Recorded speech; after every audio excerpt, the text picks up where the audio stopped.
Hey, what's up guys? Thought I would do a mini review of Transformers.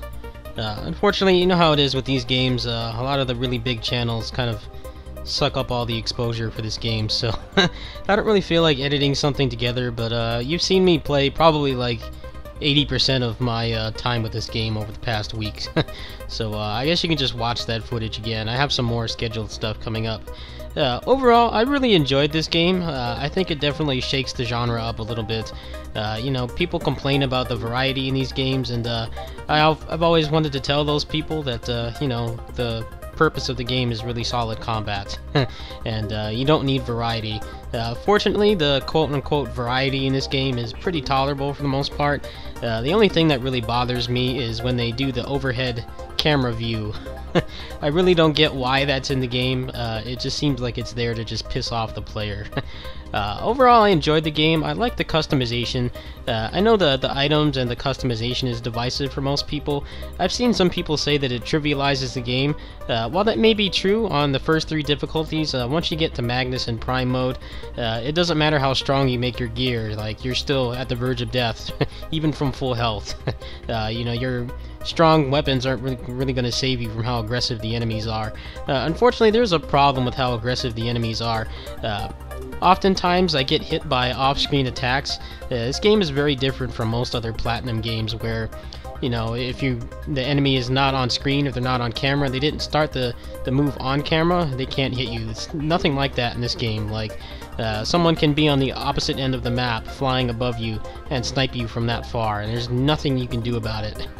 I mean, I guess if you get lucky, you can dodge it, but they do have little damage indicators, but I think it's going to take a next level person to use those to avoid the attacks. A lot of times when I get hit by that, sometimes I feel like it's not my fault, which is definitely not something you want in a character action game. You know, the whole point is the combat is supposed to be balanced enough that, you know, if you lose or you screw up, it's supposed to be your fault. Whereas sometimes I play this and, you know, some dude snipes me from, you know, like a mile away on the opposite end of the level. I can't help but feel cheated sometimes. If you want to see my gear, I pretty much have the equivalent of endgame gear in this game. I have these Devastator's drills, which pretty much break the game. If you're able to get one spare focus off or witch time, pretty much everything will be decimated. I spent a lot of time on my gear and I optimized it. I actually finished all the challenge modes earlier today, and some of them were fun. Some of them they obviously tried to put more variety in the game, but they felt really annoying. I hope that they were able to find a better balance. I know this is a mild spoiler, but they did like slightly hint at a sequel at the end after the credits. I hope that they're able to continue this franchise. I think it's pretty ambitious for Platinum to try to shake up the genre this much with an obvious, you know, small budget. I'm pretty sure the budget for this game was nothing like what Nintendo gave them for Bayonetta 2. Bayonetta 2 added some pretty, you know, ambitious things too, like online play and stuff like that. I hope that they'll be able to continue it. I really enjoyed the game. I also have a problem with how often the enemies parry. You're given, you know, 4 weapon slots and you'd think that you would be able to combine them together, but it's a combination of how often they parry, all the off-screen attacks, and how aggressive they are means that you can't really do much stylish stuff in this game. You may notice, like, the stuff that I put up right when the game came out was more stylish than the stuff that I'm putting up now, where I'm pretty much just two-shotting everything. I really wish that I could play the game differently, but this doesn't really seem like the kind of game that you can style in, no matter how you slice it. The only way you're going to get anything stylish off is, you know, if you're in witch time, or you use a status effect like a stun or something. If you use a loudspeaker, or you have shock on your weapon or something and you can stun them. Otherwise, it's a pretty limited game. It seems like they kind of sacrificed a lot of the you know, stylish capabilities and potential for the customization system, which I think is better for the overall sales of the game. You know, most people aren't really into that stuff. I think they made it so pretty much anyone can finish it, but the other 2 difficulties that you unlock, it does kind of get on the verge of artificial difficulty. Like, you can have your stats maxed out. You know, I see people say that the gear trivializes the game, but if you want to see, I have a maxed out Bumblebee. Like, his stats can't go up any higher. Every single thing is maxed. It doesn't even matter which character you're using. The stats are pretty much irrelevant in terms of how much damage you can take. You know, if you're on Magnus or Prime difficulty and you get hit by one combo, that's it, you're done, unless you have an auto repair kit. I think people have really over-exaggerated how much the gear changes the system. All it really does is it makes it so that you can take out the enemies faster, but it basically makes it so every character in this game is a glass cannon. Both you, the player, and the enemies, which is a little different from the way it normally is. Normally, you're the glass cannon, and everybody else is an HP sponge. You can take pretty much anyone down, even the bosses, in seconds if you have good enough gear. But they can do the same thing to you. I think it makes the gameplay more exciting. But like I said, the you know, the little semi-artificial difficulty from the off-screen attacks and stuff really dampens it. I often feel like on the harder difficulties, I can't really fight well at all unless I'm in witch time, which is a problem many people had with Bayonetta 2. Bayonetta 2 had the humanoid bosses where pretty much the only time you could hit them was like the 2 seconds you got of witch time. You know, they would get out of every combo and stuff. This game feels like that in some ways. I have found some unorthodox ways to continue combos, but it's very situational. I really wish that the game had a more robust combo system and it actually allowed you to use it. However, I don't really see how that would really work with the way the game is designed now, because pretty much every time I try to do an air combo or something, some dude hits me off screen. It's really annoyed me, and I apologize if you wanted more, I guess, high-level gameplay, but this game really isn't the application for that. Also, the ranking system is really weird. It seems to be more dependent on how many bonuses you get rather than how well you do. You can go through, you know, a mission or an entire level without getting hit, and if you take things out too fast and you don't hit enough bonuses, you're going to get a rank on par with somebody who's playing, you know, a character action game for the first time.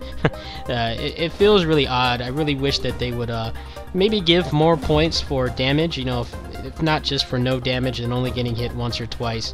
I think that would make the ranking system a little more fair. It often feels like you have to draw it out as long as humanly possible to get a good rank, which definitely goes against the otherwise breakneck pace of the game. This game is really fast, and I actually like how every enemy is a threat in this game. In most character action games, you know, you have like a couple, you know, choice enemies that are really dangerous, that really, you know, put you on your toes, and they're the ones that you put all the priority on in a fight. In this game, every character, every boss, every enemy is a huge contender, especially on harder difficulties. No one is irrelevant in this game, which I think is nice. They have a nice balance. However, there are two enemies that are really annoying. I think his name is Mixmaster and the Insecticons. They are the worst enemies in the game. They can put way too much stuff on the ground that can either take up, you know, all your health outright, can disrupt your combo, or it can lock you in a waggle QTE. Other than those two enemies, I think the enemy roster in this is pretty good. They went for quality over quantity. They have a pretty large moveset. They have a variety of things that they can do, and they're all very dangerous, even on the lower difficulties. Overall, I enjoyed the game, but unfortunately, I'm getting a little burnt out on it.